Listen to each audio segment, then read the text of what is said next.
बिस्मिल्लाहिर्रहमानिर्रहीम। Welcome to two I construction official YouTube channel. आज की इस वीडियो में हम बात करेंगे रिस्पॉन्सिबिलिटी ऑफ क्यूसी इंस्पेक्टर, यानी हमारे पास जो क्वालिटी कंट्रोल इंस्पेक्टर होता है कॉन्ट्रैक्टर की साइड की तरफ से, उसकी रोल एंड रिस्पॉन्सिबिलिटीज़ क्या हैं। यहाँ पे एक चीज़ को वाज़ेह करना ज़रूरी है कि हमारे पास क्यूसी इंस्पेक्टर मुख्तलिफ फेजेस के ऊपर प्रोजेक्ट में इन्वॉल्व रहते हैं और उनकी उसी हिसाब से रोल्स एंड रिस्पॉन्सिबिलिटी भी असाइन होती है। तो as a contractor QC inspector specifically आज हम उसके बारे में बात करेंगे। लेकिन अगर क्वालिटी कंट्रोल इंस्पेक्टर क्लाइंट की तरफ से है, कंसल्टेंट की तरफ से है या किसी भी थर्ड पार्टी की तरफ से है, तो उनके रोल्स एंड रिस्पॉन्सिबिलिटी ऑलमोस्ट इसी तरह की होगी। एडिशनल कुछ रिस्पॉन्सिबिलिटी उसको असाइन हो सकती है। तो हम आज जिन रोल एंड रिस्पॉन्सिबिलिटी के बारे में बात करेंगे वो स्पेसिफिकली क्वालिटी कंट्रोल इंस्पेक्टर, जो कि कॉन्ट्रैक्टर यानी कंस्ट्रक्शन फर्म के साथ इन्वॉल्व रहता है, उसकी क्या रोल एंड रिस्पॉन्सिबिलिटीज़ हैं। सबसे पहले वो इंश्योर करता है कि जो हमारे पास प्रोजेक्ट का स्कोप ऑफ वर्क है, टेक्निकल स्पेसिफिकेशन है और प्रोजेक्ट क्वालिटी प्लान है, उसको प्रॉपरली इम्प्लीमेंट किया जा रहा है अपने प्रोजेक्ट के ऊपर। दूसरा जो हमारे पास इम्पोर्टेंट रिस्पॉन्सिबिलिटी है as a civil QC inspector की, आपने वेरीफाई करना है कि आपकी एक्टिविटी जो है वो इंस्पेक्शन के लिए रेडी है और आपने उसके मुताबिक आरएफआई इनिशिएट करनी है। इसी तरह हमारे पास जितनी भी टूल्स या इक्विपमेंट्स या मशीन्स साइट के ऊपर यूज़ होते हैं मेजरिंग के लिए, उनकी कैलिब्रेशन जो है वो वैलिड होनी चाहिए और इंस्पेक्शन के काबिल हो। जैसे हमारे पास न्यूक्लियर गेज है जो कि हम एबिलिटी टेस्ट के लिए यूज़ करते हैं, वो कैलिब्रेटेड होना चाहिए। टोटल स्टेशन और थियोडोलाइट है जो हम साइट के ऊपर सर्वेयर के तौर पे यूज़ करते हैं, उन चीज़ों की कैलिब्रेशन निहायत ही ज़रूरी है, वो कैलिब्रेटेड होने चाहिए। इसी तरह हमारे पास कोटिंग के जो चेक करने के लिए उनकी ड्राई फिल्म थिकनेस चेक करते हैं डीएफटी, वो कैलिब्रेटेड होना ज़रूरी है। इसी तरह हमारे पास क्रशिंग मशीन है जिसको हम यूटीएम बोलते हैं, यूनिवर्सल टेस्टिंग मशीन, वो भी जो है वो कैलिब्रेटेड होना ज़रूरी है ताकि हमारे पास जो सैंपल है या जिस जगह की हम टेस्ट कर रहे हैं वो उसको प्रॉपरली रिकॉर्ड किया जा सके। इसी तरह हमारे पास थर्ड पार्टी एजेंसीज हैं जो कि इन्वॉल्व रहती हैं, not just for concrete testing और सॉइल टेस्टिंग।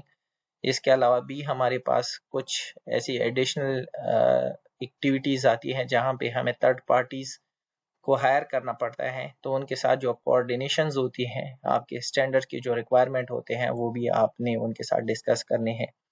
अगर किसी भी जगह पे हमारे पास कोई नॉन कन्फर्मिटी डिस्कवर्ड होती है या नॉन कन्फर्मिटी हो जाती है, तो उसको वर्बली भी कम्युनिकेट करना और रिटर्न में उसको रिपोर्ट करना थ्रू INCR। और इसके ऊपर हमने ऑलरेडी बात की है कि हम एक INCR के अंदर मेजर, माइनर या मॉडरेट किस्म की नॉन कन्फर्मिटीज़ को कैसे रिकॉर्ड करेंगे, उसकी लिंक हम डिस्क्रिप्शन में दे देंगे, वहाँ से आप इसकी डिटेल वीडियो देख सकते हैं। ये भी क्यूसी इंस्पेक्टर की एक इम्पोर्टेंट रिस्पॉन्सिबिलिटी है।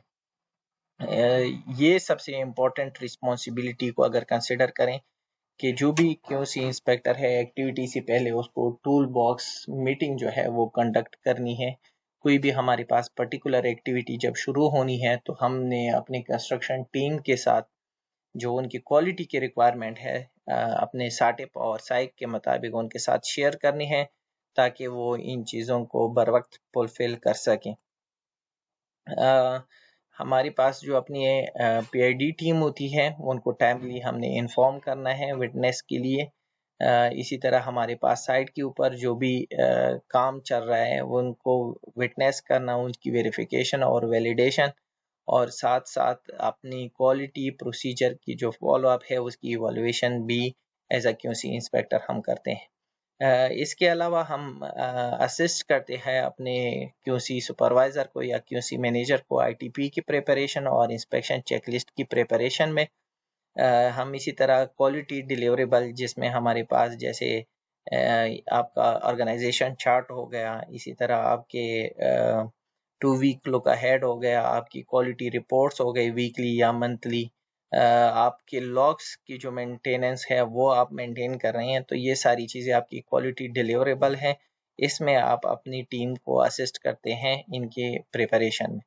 आपको कोई असाइनमेंट मिलती है अपनी क्वालिटी एश्योरेंस मैनेजर की तरफ से या क्वालिटी कंट्रोल मैनेजर की तरफ से, तो वो भी आपने करनी है।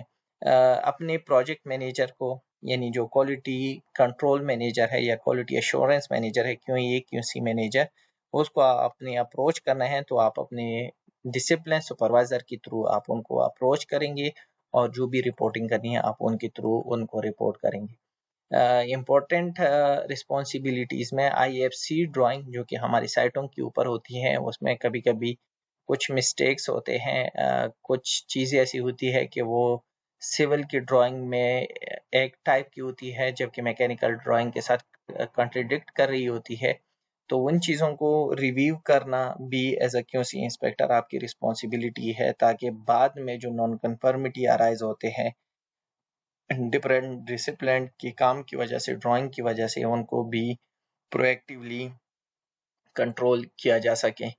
साइट के ऊपर जो काम हो रहा होता है उनकी मॉनिटरिंग, साइट सर्विलियंस और इम्प्रूवमेंट के लिए जो आपके पास प्रोसीजर्स वगैरह हैं वो इम्प्लीमेंट हो रही या नहीं, तो वो आपने ऑन डेली बेसिस मॉनिटर करना है। साइट सुपरवाइजर को असिस्ट करना है, जो हमारी एग्जिस्टिंग यूटिलिटीज़ है या किसी भी जगह पे पॉसिबल कम्प्लेक्स है या किसी जगह पे किसी भी वजह से रिलोकेट करना है किसी भी फाउंडेशन को या किसी भी फैसिलिटी को, तो उसमें आपने अपनी कंस्ट्रक्शन टीम को सपोर्ट करना है। क्वालिटी प्रोसीजर के लिए जो मीटिंग्स अरेंज होती हैं ऑन टाइमली बेसिस के ऊपर, उनको अटेंड करना ताकि चीज़ों के बारे में आपको बर वक्त आगाही हो और साइट पे उसको इम्प्लीमेंट किया जा सके। इसी तरह हमारे पास RFI का, INCR का, कैलिब्रेशन का, FDT का, कंप्रेसिव टेस्ट के जो लॉग्स वगैरह होते हैं वो मेंटेन करना भी एज अ QC इंस्पेक्टर आपकी रिस्पॉन्सिबिलिटी है। ड्राइंग रिव्यू करना कि क्या जो ड्राइंग है वो हमारे पास प्रोजेक्ट स्पेसिफिकेशन या इंजीनियरिंग स्टैंडर्ड के मुताबिक है। अगर किसी जगह पे आपका कोई भी ड्राइंग या प्रोसीजर स्टैंडर्ड को वायलेट कर रहा है तो उसको टाइमली एड्रेस करना ताकि नॉन कन्फर्मिटी को रोका जा सके। इसके अलावा भी QC इंस्पेक्टर की रिस्पॉन्सिबिलिटीज़ है, लेकिन इम्पॉर्टेंट रिस्पॉन्सिबिलिटी तकरीबन हर प्रोजेक्ट के ऊपर आपकी यही रिस्पॉन्सिबिलिटी है। उम्मीद करता हूँ कि आपको ये चीज़ें समझ आ गई होगी। वीडियो देखने का बहुत बहुत शुक्रिया।